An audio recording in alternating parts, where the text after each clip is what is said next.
Hello, it's Courtney with balancewithcourtney.com.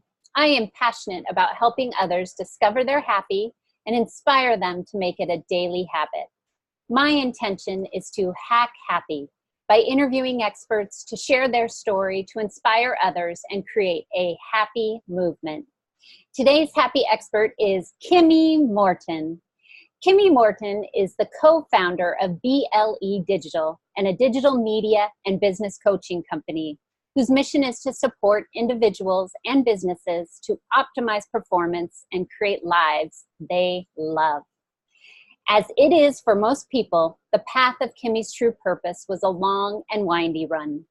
But she finally felt at home in her heart when she brought all her skills and life experiences together to create BLE with business partner Pualena Pakele and Cabot. This mama too is now on a mission to help people love themselves fiercely. As someone who spent decades of feeling busy, being almost happy, and caring way too much about what people think, Kimi is joyously committed to helping others reclaim their time, their joy, and their badassery. Great bio, Kimi. Thank you. You know, it's so funny to hear it. I wrote that quite a while ago, and I was like, listening, I'm like, oh yeah, still true. There's so much to be said about writing it and reading it to yourself versus someone else reading it to you. So true. Yeah. Mm-hmm. Awesome. Well, let's get started. All right. And first, I just have to say how honored I am that you're here to let all my fans know Kimi is my coach. Kimi and Pua is my coach. So to have them on my side just makes me feel amazing. So thank you so much. Oh, this is so fun. Love it. So to start out, will you please share your story of how you found your happy? Oh, yes. Wow. I've been thinking a lot about this. And Ooh. the word happy and the definition of it, I think, has really evolved for me over the years. Mm-hmm. And so I feel like I'm always and have always been searching for happiness. And even when I was a child, when like a eyelash will land on you and you can make a wish. I can remember even as a very young girl with that eyelash in my fingers saying, I just want to be happy. And I would blow it and make that wish. And to me, I felt like it was just like, it was sort of a wish that would capture everything and anything that I desired, right? Because that's really why we want anything in life, is because we feel that in some way it will help us to feel good, to feel happy. And so, for me, I went through, as you heard in my bio, it's been a long and winding road to where I am now. And I do consider myself to be a happy person. But I've, have gone through challenges in my life for sure, and experiences that I would never trade because they have brought me to this place, but that were definitely challenging along the way. And of course, like everybody's stories, they're so winding and long, and it's not the point really to go into the details of it as much as it is to just say that there was a point in my life when I was, it was about 2009, 2010, where one chapter of my life was ending. And oh, I'm sorry, my dog is happy and barking. Yeah, I was just going to say that. She's echoing everything that I'm saying. So one chapter of my life was ending, and sorry. No problem. Let me just hold on just a second. Thank you. I had to get my boyfriend to awesome. He came to your rescue.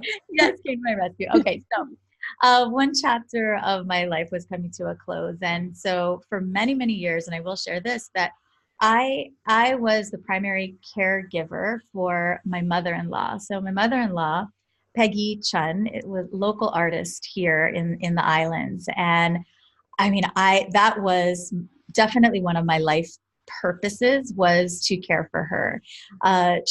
When my ex-husband and I got married, she had just been diagnosed with Lou Gehrig's disease. So this was back in 2002.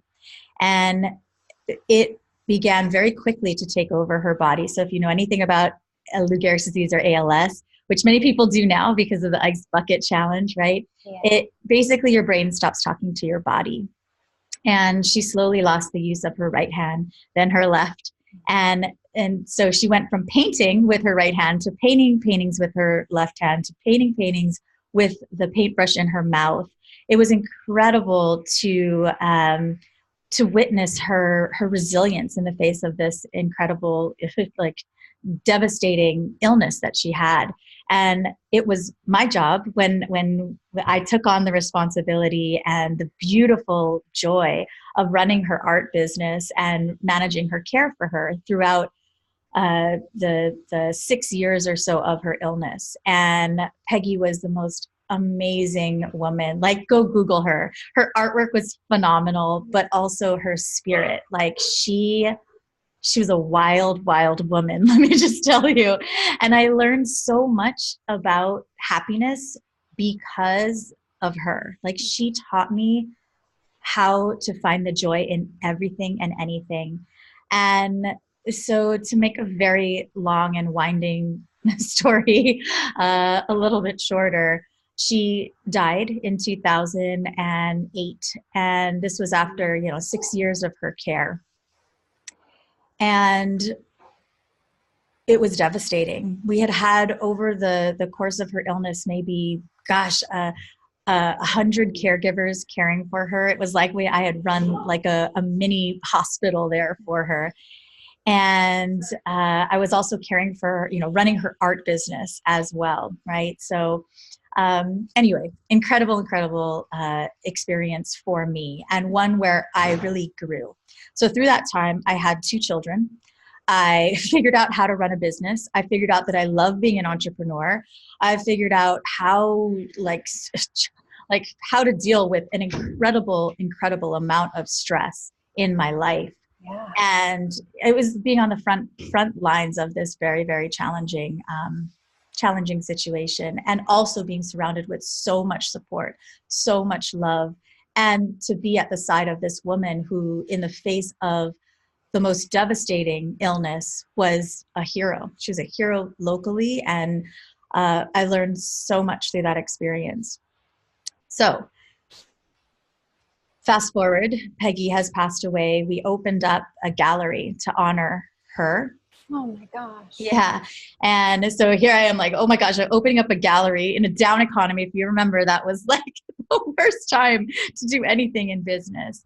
But it became, so the gallery it was very challenging to run the business at that time, but it was like a touchstone. So anybody that Peggy had touched in her life was able to come through and reflect on Peggy's life and how she had, because Peggy was the kind of person that would make you feel like you were the only person in the room, like you were just the only person, like you're her best friend, like she could make you feel like you could do anything.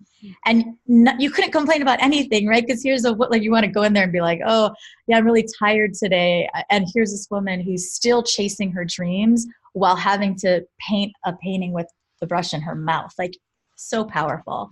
So, of course, she touched many, many people, and having this gallery was such an important part of that process. So while we didn't make any money, I learned a lot about business. I learned a lot about, just it was a memorial for her in a sense. And what happens when you are in a space with, so it's a beautiful space in Chinatown, and we had no customers. So without any customers, it meant that I was sitting alone in a gallery for hours. And what happens when you are by yourself with just time to think? I was searching my soul. What am I supposed to do? Like Peggy, that everything, my whole identity had been wrapped up into running her business and being the one managing all of her care. And as I sat there, I was reflecting on my happiness and who I was. And I remember at that time picking up a book called Be Happy. And it was written by my friend of mine, just an acquaintance at that time, Alice Enoy. And she started a book club as part of this, like, just to read the book and then come to this thing. And so I remember feeling so lost at that time, but I was like, well, happiness, because again, if I could just find happiness, then that's what I'm searching for. So as I sat there, and I want to really share too, because I think this is so interesting in the pursuit of happiness, is that I thought I was happy, and I was, I was. But as I began exploring happy, I was like, oh yeah, I'm happy. I'm happy. I just want to be happier. I just want to be happier. I just want to be happier. And I realized in all that searching for happiness that I wasn't happy. Right? That makes sense. And Yeah. so it's like the first step to happiness, I think, for anyone is to be brave enough to ask themselves if they're truly happy. And are you happy? Like, that question is so simple and yet so powerful. And it may change throughout your life. Like, I was happy. And then there was this moment where I had to sit and be real quiet with myself and ask, like, am I happy? And at that time, it was very scary to recognize that I wasn't, that I didn't recognize who I was, that I didn't really know my path anymore, that I didn't know what I was supposed to do, that my husband at the time and I had grown apart, that I felt alone in my life, although I was surrounded by so many people. So from that point, I dove very deep into personal development. I started reading the books that had just been collecting dust on my shelves, like actually reading them. And time just kind of slowed down for me in a sense, because everything was falling away from my life. And many people have a story like this, right? Like, you feel like everything's falling apart when actually it was all coming together. And my husband and I separated. The gallery tanked and we shut it down. So I moved out. I moved back into my parents' bedroom. I mean, my childhood bedroom, my parents' house, at my childhood bedroom. And my car broke down. Same time, my car broke down. And I was like, okay, well, it can't get any lower than this, I hope. No job, no car, no husband. I was like, who the heck am I? And because I was connected with Alice, did a workshop. I put like this workshop, 5-day intensive workshop, $500 on a credit card that I didn't have right at the time. And part of that workshop was a 30-day free trial or something, or $100 off, some kind of trial for the gym, a gym that was right next to my house, and I could walk there. So no car. So that worked out really well. Mm-hmm. And let me just tell you, that following that impulse, that inspired impulse to go to that gym, completely changed my life. And it was where I began to find my happy again. I began taking care of my physical self. And as you know, you build that strong foundation of physical wellness. I was like, okay, at least I can do this. It gave me like a sense of control in my life, a sense of like, I'm taking care of one part of my body. And there was a part of me that just knew that if I could do that, I could be mentally strong for everything else, for my kids, for whatever I needed to build to figure out who I was. Yes. After all of this transition. And from there, within a couple months, the gym owner, Egan, he invited me to start teaching fitness classes. So I began finding this purpose again of like, helping other people to find wellness. And this was a lot of what I did actually caring for my mother-in-law, Peggy, because we had so many caregivers and it was all about me teaching them to take care of themselves so that they could take care of Peggy. And so I would find myself in this coaching role, often a role that I really loved. And so here I was again coaching. And as I did this, I just fell in love with the gym, with the people I was meeting, with people that wanted to change their lives. And that is where I met Pua. Mm. And from there, I mean, you know the story from there. That's where we began. Of course, I was diving into podcasts at that time, and again, personal development. So it was from there that she and I decided, oh, we're going to start a podcast. And that's the podcast, the first podcast that turned into then the second podcast that turned into the business that turned into my purpose on this planet. And so I think people actually have more than one purpose, you know, and or maybe it's as my friend Tara says, it's like you have your calling, your essence of who it is that you are, and it's not your job. It's just whatever you do that will end up coming through in whatever professions. It really doesn't matter what your profession is so much. It's that calling and reconnecting to what that is. So that was my very long and winding answer, I think, to your question. And I also have to just share, because I always feel better when I just am like totally transparent, that while I was talking, I also had like my mom show up and like the dog was going crazy and like there was so much distractions here. So I hope that all made sense. And so that there we go. Wow. So many times I wanted to interject and say something with that. And I hear you say this on your podcast all the time. I just got lost. And now I'm just like in woo woo. That was a beautiful, beautiful story. And Peggy, what a beautiful teacher for you. Yes.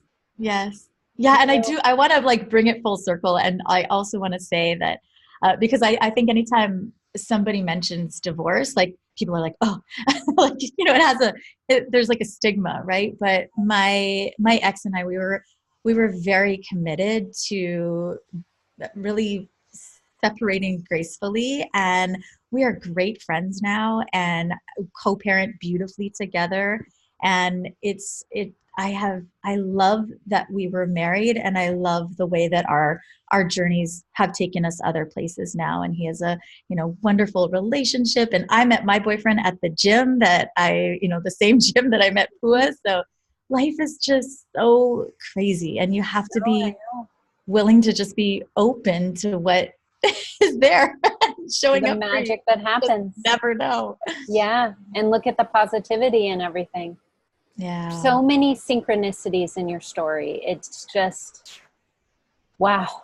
And you have to be completely torn down to rebuild. And that's exactly what happened. And without meeting your husband, you wouldn't have met Peggy. Mm-hmm. And she was your stepping stone. She was your guide saying, hey, let's wake up. You deserve more. Oh, yes. Absolutely beautiful. She's such a riot. You know, she was such a riot. And I have to share this story because I think it really captures who she was and what she's helped me to become, because again, she was such a happy person. And I think that's why I really feel called to speak about her in this interview. And she was always like a why not type of person. And I think that I come from a little bit more of like a practical, logical upbringing, right? So the question is often, you know, my first gut reaction is like, oh, why bother, right? But Peggy was always like, why not, right? Yeah. So it was always like more, bigger, better. Let's do like everything was costumes all the time, and so she would always have her caregivers dress up in costumes. Like she would insist on it. Aww. And so like one of the battles that we'd always have, because she would have a telemedicine visit with her doctor, which meant that the telemedicine thing would come in and he'd be waiting for her to have the caregivers report. And she would insist that to get ready for that, she had to have everybody in costume, including herself. So here she is, she's like practically fully paralyzed, and insisting that her caregivers put her in a different costume every week. She had one caregiver, she got them to buy with her husband's credit card full body penguin costumes. Okay, so one for her and then two for the other caregivers. And she would insist on putting them, she would spell out, we had a little spell board that she would spell with, and with her eyes, she would communicate. This was how she communicated towards the end of her life. And she would spell out transform. And so no matter how busy the caregivers were, like, what are you going to do? Say no? Like Peggy would always like She knows they're not going to say no to her.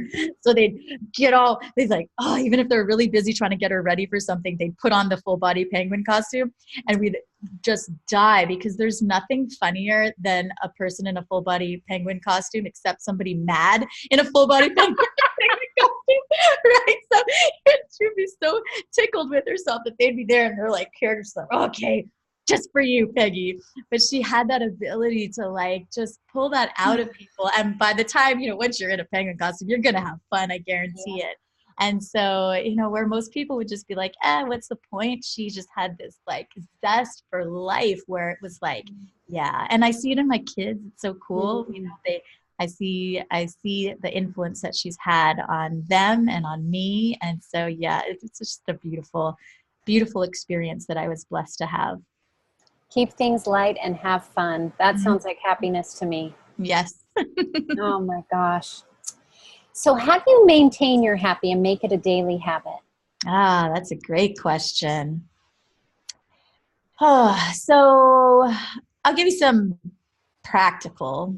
Let me share some practical stuff. Because I think on a bigger picture, it's a muscle, right? So we all know that. Like the muscle that we want to train, that I feel that helps me, is training that muscle of knowing when you're about to spiral out of happiness. Because the faster you can learn to catch it, then the more I guess the word we'd probably end up feeling is like balance that we feel, right?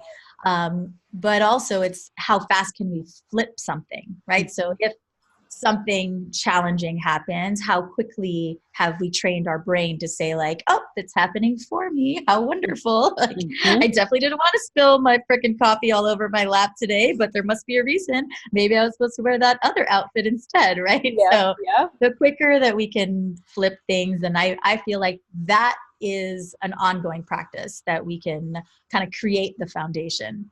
And then on a more practical level, for me, it's really important. And I know that, again, I think these are really different for everyone. But for me, starting in quiet, starting in calm, having some time to myself in the morning is really important. So if, we're like looking at maybe like a scale, like an introvert, extrovert scale, like I'm probably somewhere in the middle, but definitely I restore my energy by being alone.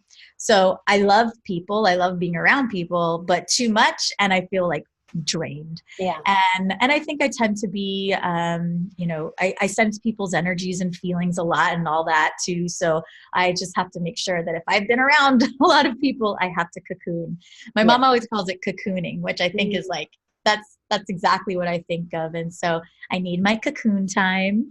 And so starting my day without technology as much as possible, having that phone on do not disturb, airplane mode, even better if possible. And then I love the practice of choosing myself first in the day. So whether that be meditation, whether it be journaling, whether it be visualization, just sitting with a cup of coffee, whatever it is, with myself first. Because to me, that sets a really powerful message to my spirit, to the world, that like, I'm taking care of me first, versus like diving, what I used to do, right? Dive right into my computer. And then it's like, oh, there's emails and other people's priorities. Right.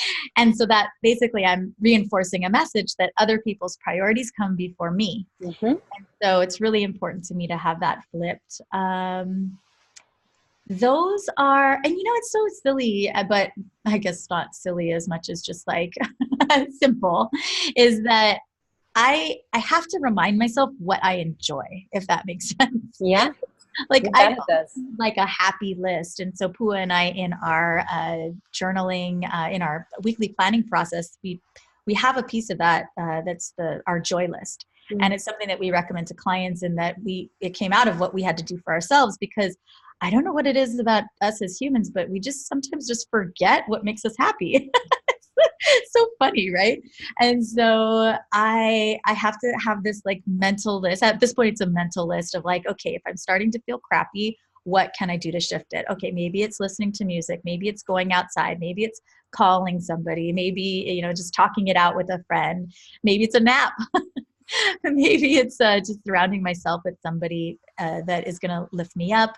Perhaps sometimes it is about reaching out to other people to lift them up, because that is a really great happiness hack too, right? Bet. So, yeah, so it's like sometimes it's just like having that list, that go-to list of knowing like, oh yeah, I remember how to have fun.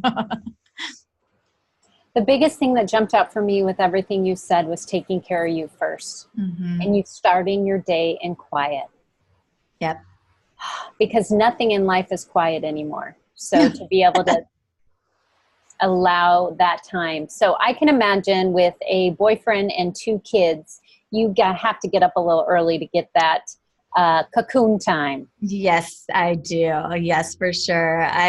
Most days I'm getting up, I will say people are going to think I'm crazy, but between 4 and 5, somewhere around there. And I actually, like this morning, I got up at 3:30, and but being an entrepreneur, I have a flexible schedule. So if I wake up at 3:30, I'm like, oh, it's the sign from the universe that I needed more alone time this morning. Yeah, so I really take advantage of it. And so I love morning times for sure. I need that. Yes, the house can get loud, and also being an online entrepreneur it's very loud and energetically.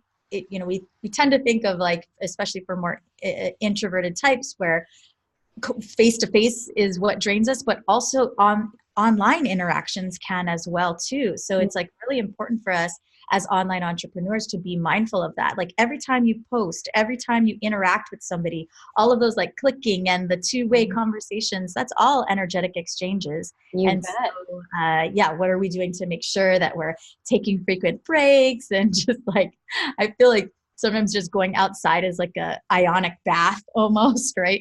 Yep. Yeah, we can cleanse our energy a little bit and reset. Definitely. And I find with social media, there's a lot of output. So you're giving a lot throughout the day. And when I was a massage therapist and I would be one-on-one with clients, I would get energy from them. They'd get energy from me because there was an interaction.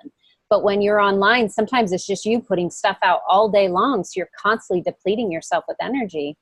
So I love how you coach to take those mini breaks and jump up, go outside, take a walk, or do some squats, or whatever you need to do. Just quick little self-care breaks to refuel you. Yeah. And it's like the biggest blessing I feel in my life is having the opportunity to teach things that reinforce the things that I want to be living, if that makes sense, right? So it's like, if you want to up your self-care game, hey, go and become a self-care coach. And you're going to see that the more you teach about something, the more it's going to be that reflection back to you constantly to make sure that you're in integrity with whatever it is that you teach. So, they say, right, that you teach what you need to learn. And so I love that. It's like one of my favorite things about what we do, because every time we're saying something, it's like we're coaching ourselves too. So it's such a beautiful, beautiful blessing.